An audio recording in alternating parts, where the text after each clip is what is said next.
What up, Net fans? NetsBoy here, bringing you the latest in your Brooklyn Nets news. No sunglasses, whatever. I don't know. They disappeared again. I gotta put a tracking device on those things. I'm always losing them, because usually I don't, I wear them most of the time for NetsBoy's episode. So it's like I finish a NetsBoy episode, turn off the camera, I take them off, I fling them off somewhere. They poof. Maybe NetsDog stole them. I don't know what the hell. I don't know. I don't have them again. Who really cares? Blah, blah, blah, blah. Whatever. But anyway, it's February 19th. It's the beginning of the second half of the season. It's right after the All-Star break. So I decided to make this video my reflection of the All-Star break, or the All-Star festivities, because they were good. They were all right. It started off with the celebrity game, which I thought was very entertaining. And I normally think the celebrity basketball game is interesting, but, never that great. But it was really good, because there were a lot of good players. And anytime Snoop Dogg's out there on the basketball court, it's amazing. Snoop Dogg was great. Little Romeo was good. That Michael Jordan guy, who I never even heard before, but apparently he's some actor or something. He was good, and some other people were good. Arnie Duncan was the real MVP, though not really. Freaking Kevin Hart, but he gave it to Arnie Duncan. Let me say something about Kevin Hart, man. One of my dreams in life is to become a celebrity just to play in the celebrity basketball game. Because I would love to go against Kevin Hart. I'm very short, and actually I think Kevin Hart might actually be taller than me. I'm 5'3". I think Kevin Hart's like 5'5". I would love to go up against him, and I would love to school him. And, maybe I'm talking a lot of smack, but in my opinion, I got a pretty good jump shot. And, before I hurt my knee, because I hurt my knee playing a basketball game, I always felt that I was always a decent basketball player. Not like Arnie Duncan type guy, or even Romeo Miller, who played collegiately, and is that his name, Romeo Miller? Whatever Little Romeo is, I don't remember his name is Little Romeo. Though I'm not that good, but better than Kevin Hart. But that's beside the point. I just thought that'd be really cool. If I was ever a celebrity, I would love to go out there and play that game. That's one of the things that I think would be really fun to do. But that's beside the point. But Kevin Hart's an idiot, but he's a funny idiot. And Arnie Duncan was great, and rightfully Kevin Hart gave him the MVP. Whatever.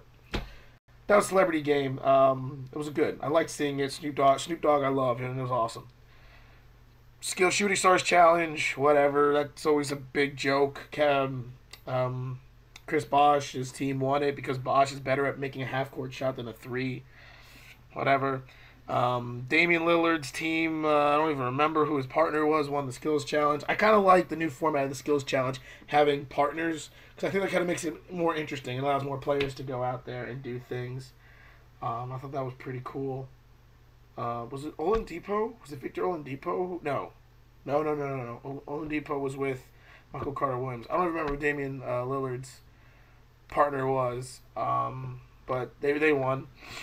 Then the three shooting contest. Marco Bellinelli, the guy who was one of the guys who beat the Nets last season on the Bulls, he won the three shooting contest.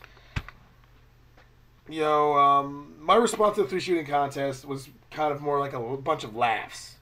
Because Joe Johnson, as we know, was in the three shooting contest. Despite me and NetsDog wanting Mirza Teletovic to represent, Joe Johnson did it. And oh my God, what an ugly and disappointing performance he had. My brother said, just turned to me and said, is Joe Johnson high or on some sort of drugs? Because he's just out there, the slowest pace you will ever see in a three shooting contest. This is like his pace. He didn't even finish his last rack. He got like 3 balls left. It was so bad. He had the worst score out of everyone. Joe Johnson completely embarrassed himself. He really embarrassed himself the whole All-Star weekend. Freaking Joe Johnson. I mean,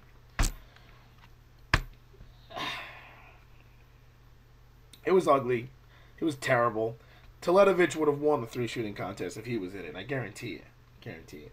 But instead, Marco Bellinelli won. Good for him. That was interesting. Well, but that brings me to the slam dunk contest. Now, the slam dunk contest was a whole new format, and I have to say, this new format is freaking terrible. This whole East versus West thing to me is dumb. I understand, obviously, for the All-Star game, yeah, obviously. The Shooting Stars Challenge, yeah, East versus West, obviously. But the 3 shooting contest, the slam dunk contest, and even the skills challenge, it's all about individuality and being an individual, the best individual person, player. That's the point. The point is you're supposed to get the best 3 shooters in the league, have them compete against each other, and come out with one winner. Have the best skilled players in the league and have them compete against each other and have one winner. Have the best dunkers in the league compete against each other and have one winner. Not who the fans voted had the best dunk. One winner. Not East versus West. It was dumb. Like, it was okay with the skills challenge and the 3 shooting contest. It was alright having that. But the slam dunk contest, to me, it took all the fun out of the slam dunk contest. There was no fun in the contest at all. I'm watching it, and I'm watching them do their freestyle dunks at the beginning, which I don't know what the hell was wrong with the West team. I mean, first of all, let's be honest. You look at the West dunkers. Harrison Barnes, I don't understand why he was in the slam dunk contest. He had the worst dunk out of all of them. Damian Lillard shocked me, actually, of how well he actually did. Because I didn't think he actually was that good of a dunker, but he had some good had a good dunk here and there. Ben McLemore was the best one in the West. Then you look at the East. Things are beeping at me. Then you look at the East. Paul George, Terrence Ross, John Wall. Those guys are legit dunkers. Like, things are going off around me. You know what? I think I might have stepped on a wire, but I don't set the point. Those are legit dunkers. So it doesn't shock me that one-on-one, that the East won. The East swept. It was, and you know, it was such a disappointment because I think Charles Barkley put it the best. They wish there was another round so they could see more dunks. It was such a disappointing slam dunk contest. I don't know what's wrong with the old format, but well, you know what? Forget that. Here's what they should do. I like the 3 dunk attempts, 3 tries on a dunk. I like that. I like that. I like having 8 participants, first of all. 4 from the East, 4 from the West. Have first round, 1 dunk, 3 attempts. Obviously, the judges will automatically give you a higher score if you do it on your first attempt. That's just the way it should be. If you can do the dunk on your first attempt to get a higher, will probably get a higher score. You should get subtracted for not being able to do it on your second or third attempt. After the third attempt, whatever your third dunk was, whether you made it or not, you still get a score. So if you missed the dunk, but say you missed the dunk and it was a crazy attempt, you should still get points like 5s all around for the attempt. That's what it should be. It should be first round, and then after the first round, the top 4 advance. The second round, the top 2 advance, and then the third round, top 3 advance. So everybody should have. So by the third round, you should have 3 dunks, and this actually brings out the strategy of which dunks should you do, because you only get 1 dunk to get to each round. That's what it should be. Not this freestyle, and then this compete one-on-one. It's dumb. It's not supposed to be a team event. It is an individual event. NBA's got to change that. Go back to the old format, or the format I gave. Even the old format would have been fine. Just individual. Because who won the slam dunk contest? John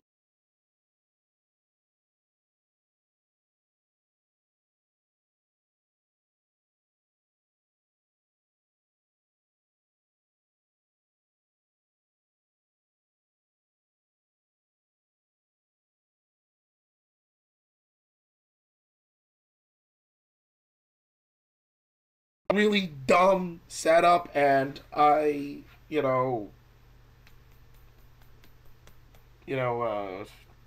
just it was just bad. I didn't like it. I didn't like it one bit.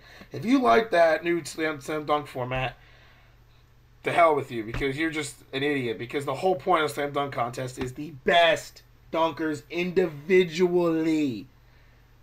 Like, seriously, what are we supposed to say when we look at Who won the 2014 Slam Dunk Contest? Who won it? The East won it. John Wall got voted as the best dunker, but did he really win the Slam Dunk Contest? What contest was it? It was East versus West. It's dumb. Stupid. NBA, shame on you. Shame, shame, shame. Christ. It's worse than Joe Johnson's 3-shooting performance in the 3-shooting contest. It was just bad. Hopefully they'll change it. If they do that same format again next year, I don't even think I'm going to watch the same dunk contest because there's no excitement to it. I mean, I think the idea is the one-on-one thing is supposed to be really exciting, but not when it's a clean sweep like it happened. Disappointing. But that's that with the All-Star break. You know, it was very good, very fun. I thought it was nice to see. It gave the Nets time to recuperate and get ready for the second half of the season. The Nets are 24-27, 3 games under 500. You know, they're starting off the second half of the season here now against the Jazz later tonight. They got to start off with a win. Then they got Golden State. That's going to be a tough one. They got to win that one. And then they got the Lakers. So the way I look at it, they got to go 2 out of 3. Again, they have to continue to go 2 out of 3 from now until the end of the season. If they can go 2 out of 3 from now until the end of the season, they're going to be around 45 wins, which is what I expected them to do. So that's what they've got to do. They got to go 2 out of 3. And looking at their schedule, they have a lot of winnable games coming up. You know, the game against Golden State, they could lose. They could lose the game against Portland. You know, they can lose the game against the Bulls because kissing the Bulls and the Grizzlies. But after that, they got some winnable games, and they got a big game in March 10th, which is actually sooner than you think because it's the 19th, against the Raptors. That game, they got to start beating the Raptors. But, you know, I'm looking at their schedule. There's no reason for them, in my opinion, to not win at least I would say at least 15 more games. Well, actually, they should win more than 15 more games. There's no reason for them not to win 25 more games, to be honest. I mean, 20 more games. If they win 20 more games, that puts them right at 44. They should at least be there. It's as simple as that. I think they should definitely be there. But we'll see what happens. That's basically it. So that was my opinion on the All-Star festivities and Slam Dunk Contest sucking and Joe Johnson embarrassing himself. The All-Star game itself was actually really exciting. I actually didn't even talk about the All-Star game itself. It was a good All-Star game. I think the best dunks was LeBron's at one catch, and he caught the ball and kind of like did a crazy like windmill. You know, Blake Griffin had some great dunks, and you know, Kyrie Irving just balled, and he won the MVP. Joe Johnson, I think, had 2 points, maybe 4. I don't even know. Joe Johnson was so irrelevant this whole All-Star break, you know, whatever. But it was a good All-Star game. East won. You know, that makes me happy. It was a good game. I actually enjoyed watching it. A lot of excitement. You know, Kyrie Irving definitely deserved the MVP. He was great. LeBron was okay. He had some nice dunks. You know, there were some nice, really good alley-oops, some nice plays, and I thought it was a really good All-Star game. Overall, I think the All-Star festivities, the All-Star break was very good, except for the Slam Dunk Contest, which is a shame because next to the All-Star game, that's the next biggest thing. I think everything else was pretty good. I think the Celebrity Game was great. I think the Shooting Stars Challenge was what it was. The Skills Challenge was okay. It was interesting. I liked the team aspect. The 3-shooting contest was interesting. And the All-Star game was great. But the 3-dunk contest was crap. And that's how I'm going to end it. And that's all I will say for now. Dunk contest was crap. Everything else was pretty good. And that was the All-Star break. And now we move on to the second half of the season. Or like the second, fifth, eighth, I don't know what the hell. It's second part of the season. So anyway, like I said, we'll see what the Nets do. They play tonight against the Jazz. Keep your fingers crossed. Let's go Nets. Let's keep this up. Let's get back going and let's get on a roll. So until then, this is NetsBoy signing off.